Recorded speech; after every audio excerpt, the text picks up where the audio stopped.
Всем привет. Меня зовут Виталий, я хочу вам рассказать про паттерны кэширования в больших системах. I want to tell you about the caching patterns in big systems. A couple of words about me. The last 7 years, I'm dealing with technical management.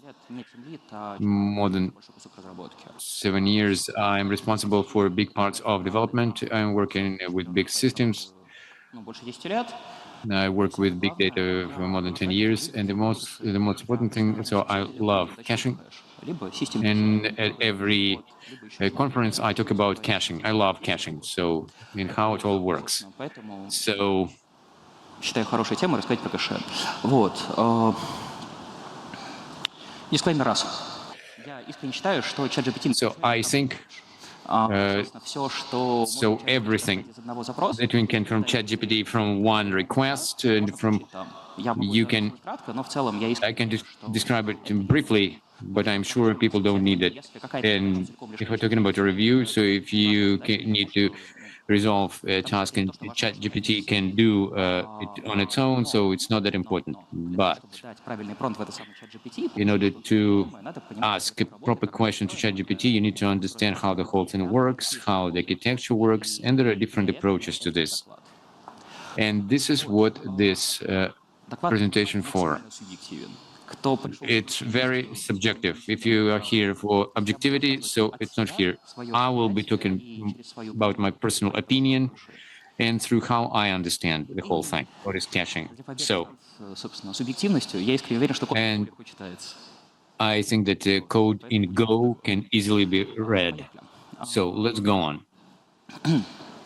So, the most banal thing. So, if we get the developers, if you get a service, it slows down. So, you ask for cache, and it gives you one of the variants. So, one variant is just simple cache that first goes to cache and then go to database. It's pretty dull in 3 lines. And it works. And anybody can do that. Sometimes people say, let's just in one thread, in one, and then do the cache, and the main code will go cache, but don't go for the data. So that variant is a bit worse, because here we divide business code that works with the data, and we have 2 parts that are not connected, obviously. So,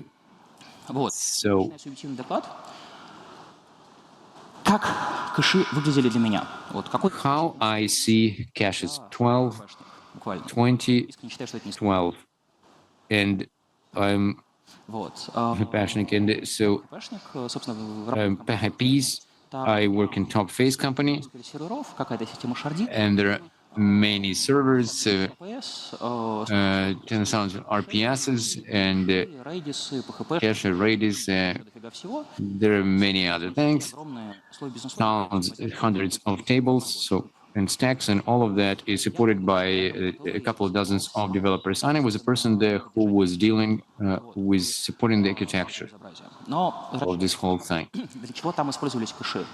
So what they use the caches for? Немножко громче? Ага, да. Окей, спасибо. Could you speak louder? Okay.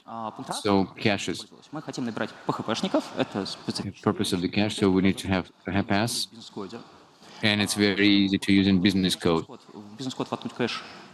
And of course, you can put the cache in business code. You can plug it in there, and not to have any side effects. And this is the requirement of the management. So here's an example. Here's the scheme of data. So we take it as an abstract scheme. So we have a client, a service, we have cache in the middle, and we have a source of data, PHP system, or so if you can't see it, so I'll show. Okay. So, and a simple example how it's done. Собственно, если попросим сделать кэш с простым интерфейсом, то есть так, чтобы мы... So if you do cache with simple interface, so with this signature, чаще всего, most of the time, people who come for the interview, they write this type of code. It's not a joke. It's more than 60%. signature, Вот кто не понимает, что здесь написано в уровне who doesn't understand what's written here at the level of signature? Could you raise your hand? But who understands? But who understands what is on the level of signature here? Okay, great. Who are all the rest here? Ага, все остальные просто не разработчики. So all others are just on developers. Okay, Смотрите, probably not. Okay. So в чем задача? Мы берем specifically, what's the point is? код уже написан. We have a business code that is written. Писали, выяснили, что вот в каком-то месте у нас узкое место. Мы хотим We've been written it, so we have like a bottleneck, and we're gonna write the code there. собственно, доставание из кэша в тех или иных реакциях. Как следствие из этого бизнес-код... So as a result, business code. Так лучше? Вот так. There's a problem with the mic. Как следствие из этого... О, стало вообще идеально. Как следствие из этого бизнес-код... As a result, business code. Простая обертка. You just have a wrapper for it, and it just works. It's very convenient. So the developer puts cache in one line, and you don't have any side effects. And that's how you work with the function. And usually what you ask the interviewees, so do you think this code works? Does it resolve the task of caching? Do you think it does? Who think it doesn't? Okay, fine. Why it doesn't solve it? So it doesn't save it. It's the first. So, yes. Let's save it. So now, does the code work now?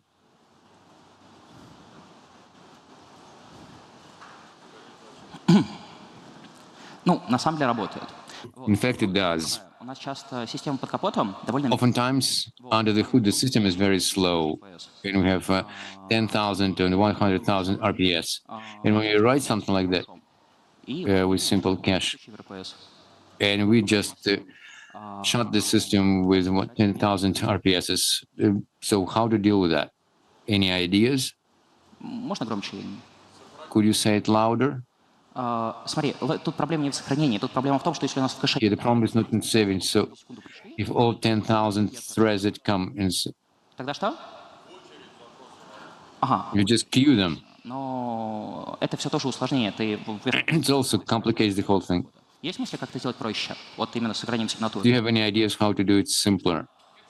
Keeping the signature. Single pipe. Single pipe package. Можно еще проще. There is even a simplest node.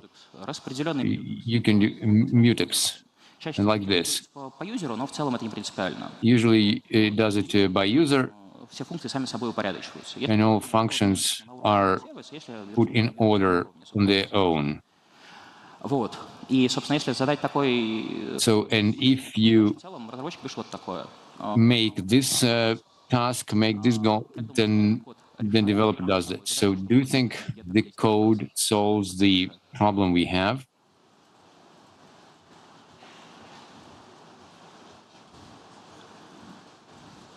Да. Чуть громче. Ну вот, A bit loud. сам блок. Что, почему?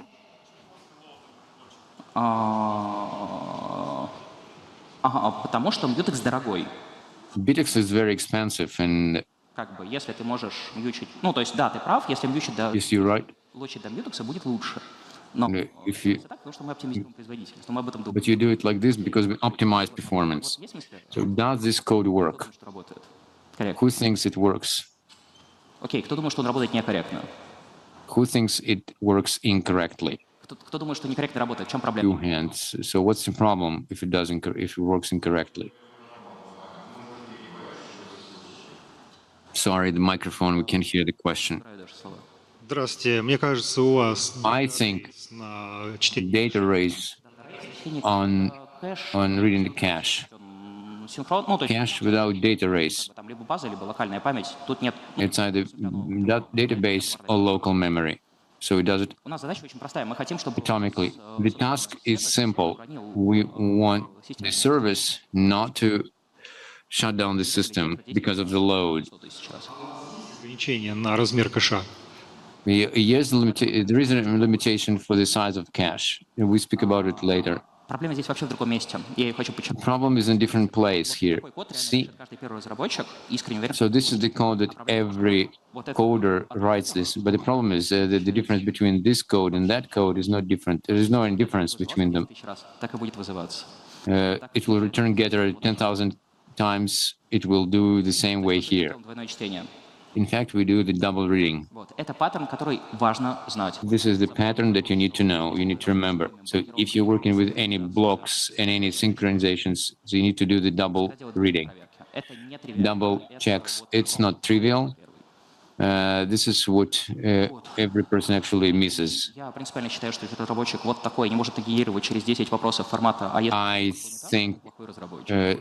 if developer can see it, then it's a bad developer. So the second problem we have, То есть, скажем, мы получаем какой-то it's a typical one. We get some aggregate of users and we process it. вот, агрегат хранится там. The aggregate Агрегат хранится в Redis, is saved in Redis and some Cassandra. агрегат из Truckbus. So we get the aggregate from the database, we do something with this and it works. Вот. Прям типовой бизнес-код. So typical business code. У меня вопросов два. Кто из The questions. Do you know what aggregate is? точно агрегат? Окей, а кто не знает, что TTT aggregate. And who doesn't know what DDD aggregate? Just two hands. а остальные вы And what about the rest of you? So you doubt агрегат? what aggregate is? Ладно, ну, пожалуйста, хоть как-то коммуницируйте. Смотрите, логика такая. Somehow communicate to me. Here's the logic. Aggregate, Не одна сущность юзер, а юзер. У него есть профайл, у него есть какие-то счетчики, user has profile and some еще какое-то количество сущностей производных, которые counters, and all of that is stored in one object. And sometimes it's different databases. The user and their files, счетчики, которые мы должны отображать, and one the counter that we need to see in each page we keep in Redis. обмениваются миллионами, хранятся Some messages we keep in Cassandra. в разных базах, как это не And all of this is stored in different databases. Back to the code. пускать в продакшн. Can this code be launched in production Вот где so that it won't be painful? That user is an aggregator and there's some complex function. нормальный код. We have there who thinks that's a normal code, that's a good code. Пожалуйста. Окей. Come on, please. Okay, one hand. Who thinks it's not a good code? And you can tell why. It's a bad code. Не знаете. Хорошо. You don't know. Okay, Вот какая. У нас here's the problem. это, по сути, просто какое-то изменение сущности. It's just some change of the entity in the memory. If a user code, we have two things. Одновременно. We store them simultaneously. У нас в базе получается If we do it consequently, then we have problem in the в base. другом потоке другой сейф сохранил новые сущности, и она потерялась. So you can use it if you do it in parallel. So in the best case, one thread saved one type of entities and the other different type of entities. Или еще The counter says you have two сообщения, но его unread messages, but in fact there are none of them. So you had a message and это типовая проблема. you didn't save it. There are many problems like this, and it's typical problem. У вас нет параллельной исполнения. Well, you don't have traffic, so you don't have parallel Нормально работающий код. queries, and it may look like a normal code. А давайте мы просто локи повесим. So now it's going to do like this, and let's just put the logs just in the database, До и после. and not just a log user before and after. Вот теперь вопрос. Ребят, вот это So now the question, so this code, будет корректно работать? so do you think it will work correctly? Проще сделать как? You can make it simpler. How? Надо подумать. Вот. А вот вам типовая We проблема. need to think. And here is the typical problem. Хотите его обновить? So you have cache, you want to update it in Redis, Есть and мотив? how? Any ideas? What's wrong? Right? Что-что? Изнавайс, We can't hear. он написан, работает.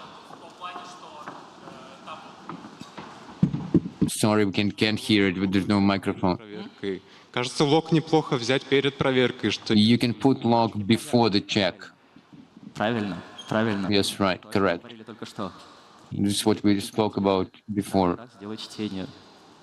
To do the reading second time. Но на самом деле не совсем так, потому что лог обычно But in fact, it's not, because usually log doesn't И вот это стандартный request the user. And this is standard pattern how we work with cache. We block the user, we read it again, and we do the double check if we need it. Я хочу, чтобы вы вот это вот увидели и осознали, это вот супер. I want you to see it and see how non-trivial this is. Вот это вот мое содержимое главы сеньора, который работает с кэшами. То есть нужно вот So this is выдать разработчику, how it works будет хорошо. with caches. And if you do it like this, everything will be good. So you use this pattern. Вот. Осознали? Надо еще время. So do you need more time to look at it? Окей, тогда выводы по всему этому безобразию. So now conclusions Вот в том самом that I have 2015 году, 2014. in 2015. Do you need cache? We just add it. So we have space there. We get it in there so we can do it like this. They're correct caches. We know how to do this. We patterns in code. We bring it from a different project and it works. Больше того, у меня And this is the normal picture of senior. ну, прошли годы, там наступил какой-то Years passed. It was 2015. уже писал всё равно I started working in marketing. мы уже отвечал не столько за то, что I was a team leader. хорошо, сколько за то, чтобы It wasn't anymore about the good code, but we needed teamwork well. сразу выяснилось, что надо смотреть вообще другие вещи. То есть дело не в том, как And it turned out that we need to look at different things. It doesn't matter what functions you give them and the roles which would be given. It's not like that. ну, то есть You need to look at how the memory works. Will we have enough memory or not? Will we have enough CPU то, что мы используем. for what we're going to use? Наружу куда-нибудь So we bring cache on the surface, and all of a sudden, и читаем пакет Redis. if we write everything in one Redis, so we need 1 gigabit on Redis. Не упрямся на гигабит, я упирался несколько раз. But many times I actually bumped into 1 gigabit, and actually it's very difficult. So you need to just take it and count it. Вот. Хочется использовать кэш, вот перед тем, как использовать кэш, You want to use cache, and before using cache, you need to count it. нам нужно по сети, и вот по всем. What you need for the memory, what you need for the network, and so on. Нам нужно подумать вообще по поводу кэш-хита. Ну, то есть если кэш-хит, We need to think about если cache hit. то, наверное, нужно If cache hit is high, крутить, бегать с эвикшеном, там, LRU. then you need to do something with eviction, and you need to come up with something. Следующий момент, если мы используем The next one, какие-то memory кэши, уже приближенные к коду, if we're using some caches that are close to code, у нас if we need to get если мы хотим высокую quick у нас replies, quick responses, then на мьютексах. so if something doesn't work properly, then latency goes up. Вот, и самое главное, мы начинаем And the most important thing, инфраструктуру. so we begin to calculate the cost of the infrastructure, all of it. Рекламы получается так, что And да, стоимость in sense of marketing, the cost of infrastructure мы можем из этого can be если нам просто не нужно строить такие системы, нам нужно higher than income that you may get. So you need to build simpler systems. And sometimes those costs are comparable. которые надо смотреть. The next metrics that we need to look at. So we edit cache, and what if there is an emergency? Something doesn't work. For example, the database crashed. Нам это нужно восстанавливать. Вот. So you need to restore it. Механизм восстановления, и нам нужно So if you don't have a simple mechanism of recovery, so you need to code that will connect cache with database, and the time for making decisions is just a few hours. And if cache doesn't work transparently, so we get inquiries from users. People say, I bought a movie and it doesn't work. So something else like that happens. So there are problems. So we look in the logs and everything is good in there. оптимизировать в целом вот And you need to optimize the principle and logic, how cache works это стабильно теряют, with logs. я терял, это вокруг меня So that's stable thing. So this is what we have. И это создает цену And this кода вокруг creates the cost of infrastructure code and того, чтобы это обслуживать, он вот the code ну, and so on. тысячи строк кода, десятки тысяч строк кода. Они сложны There are tens of thousands of code, по сложности на всех этапах. tens of thousands of lines of code, and there are certain difficulties on that stage. Вот. And it's not a trivial procedure in all the services. Вот распределенные So another thing, в предыдущем разделе, они очень дорогие. И когда мы говорим про the solutions that we have in previous sections, they're pretty expensive. какой-нибудь load for update, ну, select for A lot for date in the hospice can't support. Больше того, если мы хотим распределенную консистентность между If we want to have a distributed consistency, this is very, very expensive. Or и чаще всего нам distributed mutex, the same thing. так вот, в чем So what do we want? We are saying that Давайте мы будем использовать локальный кэш. Не будем делать let's build local cache. Let's just do service. проблем. And it covers a lot of problems. Простой sync-map, простую map, We take sync up and it works very well. It can be well optimized. берем готовые либы, которые уже оптимизированы. If we have to have something more complex, we just use a different thing. Вопрос не столько If it's a matter of not optimization of можно брать какой-нибудь SQLite и будет не хуже. performance, but the consistency of cache, there you can use something, another difference in like SQLite. На логику eviction работает. SQLite. Вот. Собственно, можно взять, например, не LRU, а всякие ARC-кэши и прочие прекрасные. You can use not LRU, but you can use ARC Те данные в кэше that can clean the data in cache, при том же объеме and выполнения. they increase the hit rate with the same У fulfillment. нас бывают разные паттерны нагрузки на кэш. То есть And we have different load patterns for cache. And sometimes записи на одно чтение we may have 10 records for one read of cache. все писать по-другому. Then you need to write the whole thing differently, Оптимизированное на because the most part of the cache is optimized for reading. а 10 значений подряд. Sometimes you have to read not just one value, but several values. Say we want to read the last 10 messages, Кэша не работает, надо какую-то свою. and the cache doesn't work here, you need to write your own. А теперь вопрос, ребят. Okay, now the question is, Предыдущее. А теперь вопрос. so all of it is just great. So do you think, can we get a consistent cache? We have a database А мы хотим base, вот для себя, для своего сервисика локальный кэш. and for your local cache, you want to have it consistent to the database. You have the same data without Можно такое сделать? obsolescence of data. Что? Медленный будет? It's going to be slow. Таких 10 кэшей создать. You can create 10 caches like this if it's slow. Ну, неважно, но хотя бы масштабировать. Можно сделать такое? So you can Дорого? scale it. У нас сейчас это не узкое место. То есть косты не всегда, довольно редко узкое место, как ни странно. Cost not always a bottleneck. Так вот, полностью консистентный кэш. Вот прям задача конкретная. Fully consistent cache. That's our Сервисом goal for each service. And it could be consistent with the original base. Не можем? Can we? А вот нет, можем. No, we can. Берем просто slave. Это We кэш take по определению. slave. It's cache Больше того, by definition. это очень хороший кэш. And it's not just cache, it's very good cache. Он сам себе It заполнил. just covers it. It will Что-то упало. fill it itself. If something crashes, then it will fix it itself. Работали с этими системами. Вот на самом деле последний пункт. Those who worked with those systems, Вот просто банально мы что-то пишем, и оно само себе you write something and it fixes itself без того, что without any additional что-то еще сделали. Вот. actions.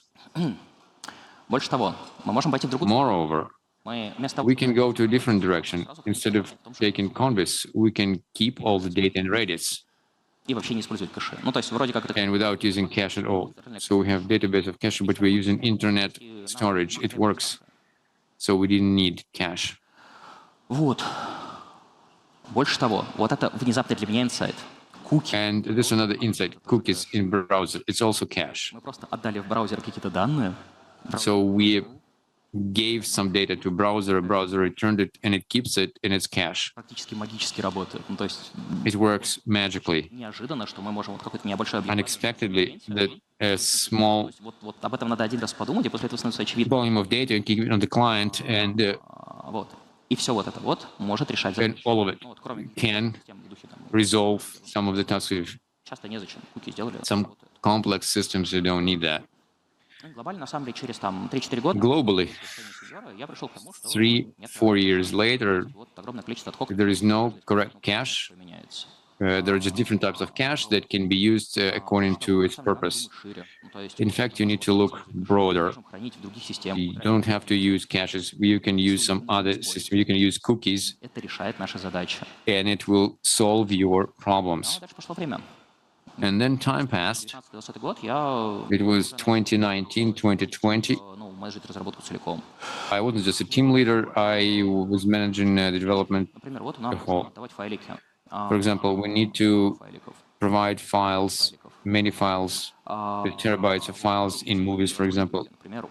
There are some silly things there. We have a small number of movies. So, for example, a new season of the Game of Thrones, and a lot of users are downloading it, and cache just crashes. So did you have that? So there was one single key in the database.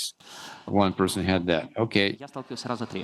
I encountered it 3 times. So what's important to understand when you're working with cache, you have an unbalanced distribution of cache. The first 10 keys or 20 keys, they consume 55% of requests. And usually it's intuitively in advertising, and those bots, they consume almost all requests. And if you have a bottleneck for this, so you'll get it. And why it's so great to work with files? Files, they have one great thing. They're unchanged. So if you saved an episode, tomorrow is going to be the same episode. So that's why you can cache it. You can give it not from one server, but from 3. And you can cache it on the way. And that's the key feature why we do caches. So we have a caching system that's and it's enough. But you need to sit down, measure it, and this is not a trivial analytical thing. So more than that, cleaning up the data. So sometimes you don't even need data. So typical service, 10 million users. In cache, we keep the global users, everything we need about the user. But it takes only 10 megabytes of the memory, nothing really. So we use 100 caches like this, so you don't really need to see that. It can be capped infinitely. You don't need to clean it, and you don't need to take care of how it's cleaned and all that. It just works. So the next thing that we had is understanding we're just caching database, we're caching the external system. Inconsistency of the external system is impossible in principle because we can't control how it's going to change. In some cases, we're going to be saying that, changes the format and all that, but you can rarely agree on that once in 5 times. But a great thing that works here, it's optional cache, and this cache that does one thing. It's not performance. It works with the crash of the system, or the external system. It takes long for it to respond, so you just respond from the cache, and the same pattern. Incident. Half of the caches that I work, the code is like this. The problem of performance, you can just optimize the database and its pattern. And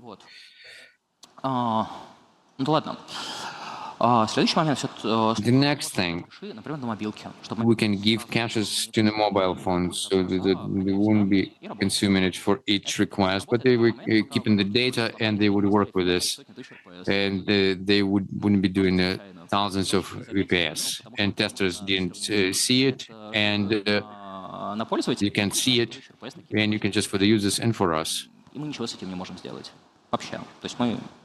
we can't do anything about that at all. So therefore, client-based caches are always second tier. So if we can make peace to the fact that somebody's made a mistake, then we do it, something like that. Another point, we can have a situation that changes very fast. So we have an exchange situation. So a lot of people working with cryptocurrency in 2025. And if we work with an exchange, we have a certain state where there's this change. So we track which are the deals that are started and which get closed. So you have this depth of market thing, but the depth of market is basically the same cache. And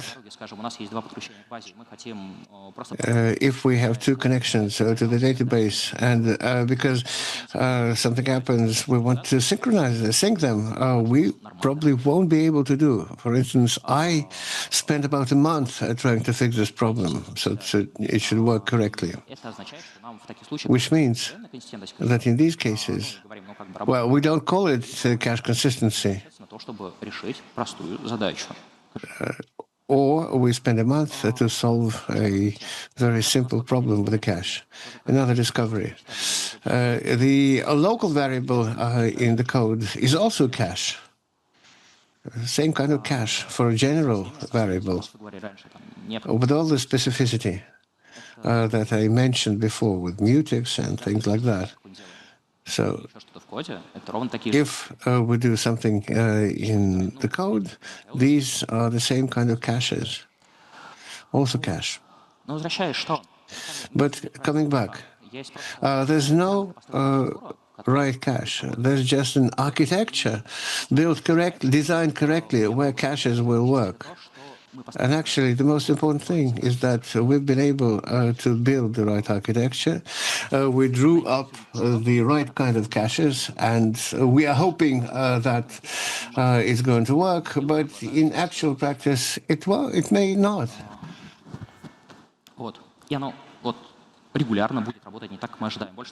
So it's going to happen quite a few times. It won't be working just like you had expected.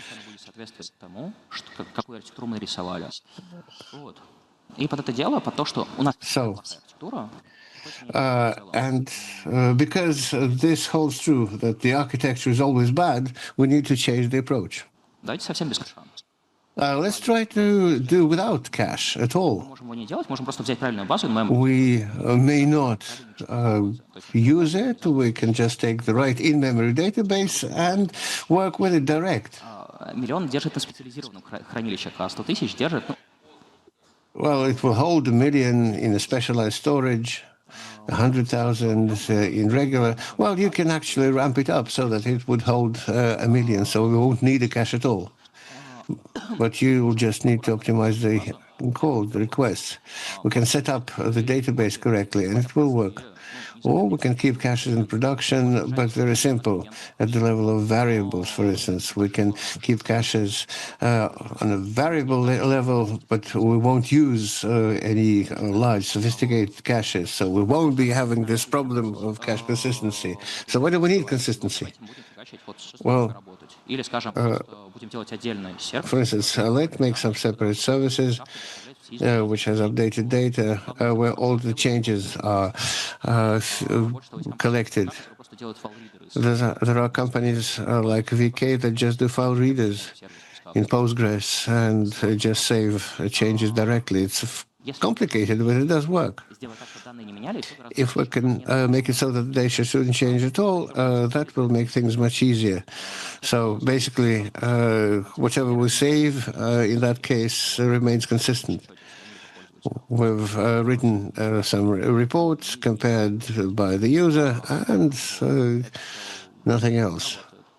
This works perfectly. Sometimes it works in the modes, let's save it for the user, because the user data doesn't change very often. Well, things like that do happen. The bottom line is that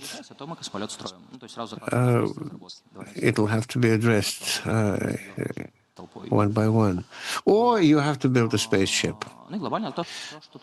So globally, what you get is that you need solutions that are as simple as possible.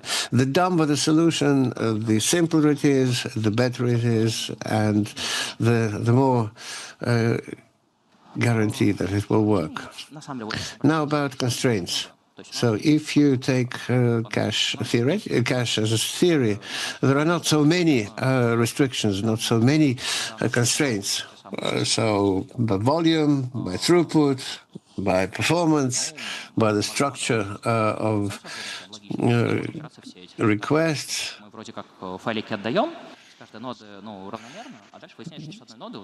But in any of these areas, you can get into situations where these limitations become less simple. For instance, for throughput. So one thing is that you get average throughputs on all nodes, but another thing is that you have a spike on just one. And once it happens, you get all these limits blown. So for the structure of calls, you should take a look so that there shouldn't be any unnecessary mutexes, so that the algorithms should be correct. For instance, a typical task that runs in a data center will address that. So it's all set up to match the structure of calls. So we take the structure of calls, we put it on the performance pattern and then see how things. Then you have to make sure the data consistency is right, how often the data change. So invalidation, you have to do invalidation in a proper way so that one doesn't get into a situation where they operate with invalid data. There's a limitation that the system should work in a stable and resilient way. So if you say you're claiming 4 nines, then you have to deal with that. If the system is a 4-9 system or 5-9, actually I almost haven't seen such systems. But in a 4-9 system, almost no caches work. So you need to add additional solutions to make them work. And also support simplicity. It's also a restriction of what we can do with cache. But the most important thing that we shouldn't have more than one of these items. If there are two, that's already a reason to build a spacecraft, figuratively speaking. And more likely than not, we won't be able to build a spaceship. You can just give people an assignment to do the job, but they will probably fix one, but not the problem in its totality. So the global conclusions, actually, for me now, when they come to me and say, let's do caches, so we have some problems with interdependencies, let's try and fix them. Let's not apply optimization at all. So we know the performance, we know how many users we have, how much data we have, we know the request patterns. Even if the system is new, we just know it from our experience. And where we see the system constraint, we don't do. We don't, we do. So. And it's just, you find a constraint in the system, and quite often the system constraint turns out to be quite stupid. For instance, you need to write the code fast to a certain date. And actually, this is quite much the most frequent constraints. So basically, when we are solving some problems, for the most part, they're consistency problems rather than storage problems. And cache is used exactly for that.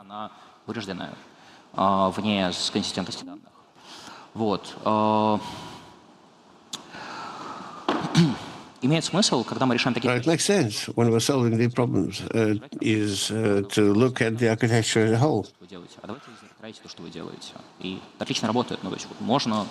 And that offers you much better solutions. You can just go outside, ask somebody else to solve your problem, rather than to try to fix them inside. And the most obvious thing among those things that you have to explain to your teams is that this whole approach works only where the development understand everything that I've shown in the previous slides. Otherwise, they will use a very limited subset and will be solving the wrong problems. So thank you for your attention.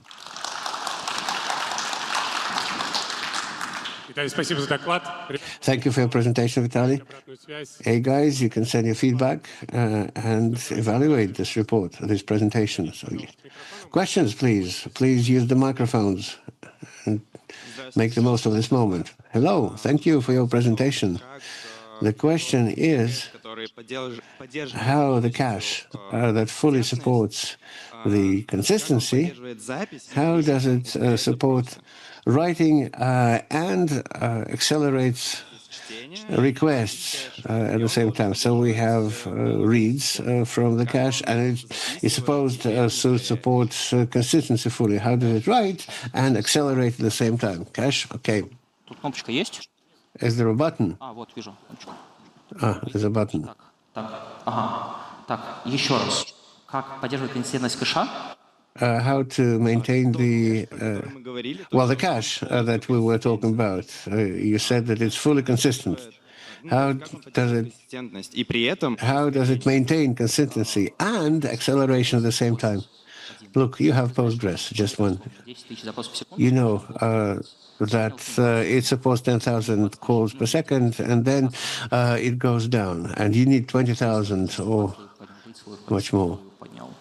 So you raise 10 layers, 100 layers, but so the request comes, we read from the cache. The cache already has the data. It should write if the data has changed. It's not the write problem. It's a read problem.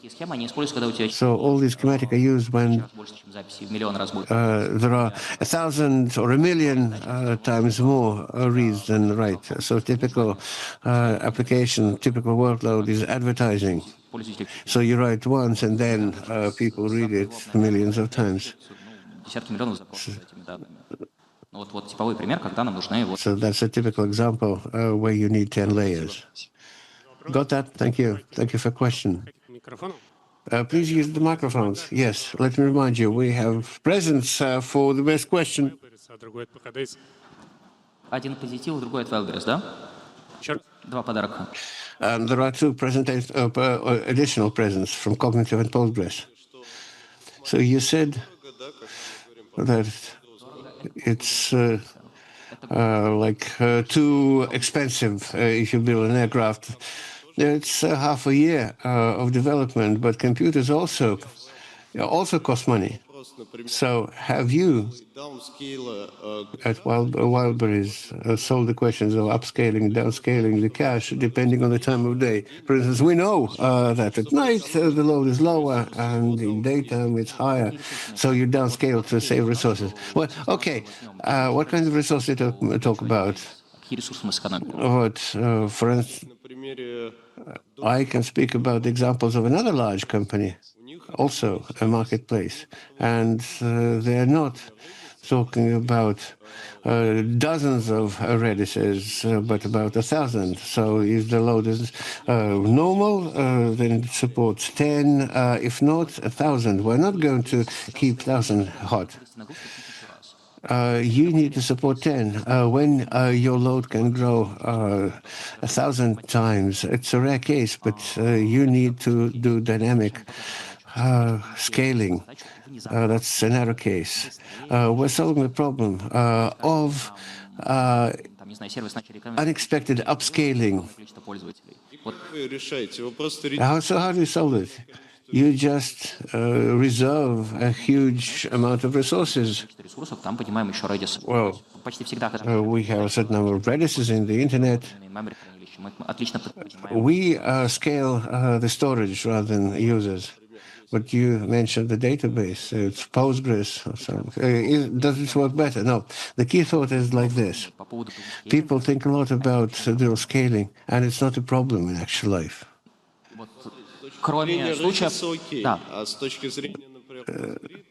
But I have a question from the Postgres point of view. So you scale, you have the time. You just go and downscale or upscale manually. But automation is needed when you don't have the time to do it manually, when you have to do it twice a day. So you haven't automated downscaling, you just work through Kuba. It's a problem of restrictions. There are certain system types where it's important. It's a narrow class of systems. For instance, we are in Amazon, and we want to cut down costs in Amazon. And almost all big tech runs on its own hardware. So your hardware is there, and it won't cost you anything to allocate more resources if you have the hardware. Vitaly, hello. Thank you for your presentation.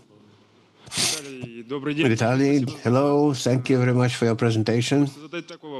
I would like to ask you the following question. Now's the time of LLM hype, and one who wants to cache requests to the LLM model. Have you had experience caching this kind of requests? And if yes, then what kind of architecture solutions have you used? And will your patterns, the ones you've described, work on such cached requests? I'll say more than that. If you ask an LLM to create an agent to work under load, it will write a cache for you itself. Well, yes. So you just use it, deploy it, and it will work perfectly. The easiest answer is just to save it in Postgres and it will work. But we're not going to have identical requests to the LLM. Well, look, for instance, you do a service that responds to user requests to support. The requests are, a lot of them are the same. So more than that, you can actually put buttons for them to choose. All you have to do is to keep it updated via LLM.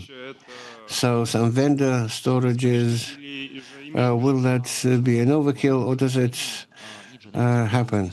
So look, it's a solution of a narrow problem. If you need a solution to a narrow problem, you need to design a solution to it, to the specific problem. If you want to aggregate so as to do something with them, then yes, it's useful. But from my experience, it's usually about the caching of servers rather than LLM. Okay, I got that. Thank you. Thank you for your question. Any more questions? Vitaly, let me ask you a question. Have you had cases in Wildberries with incidents or failures related to cache development that led you to the thoughts that you have expounded on today? What incidents? Yes, incidents with caches. Yeah.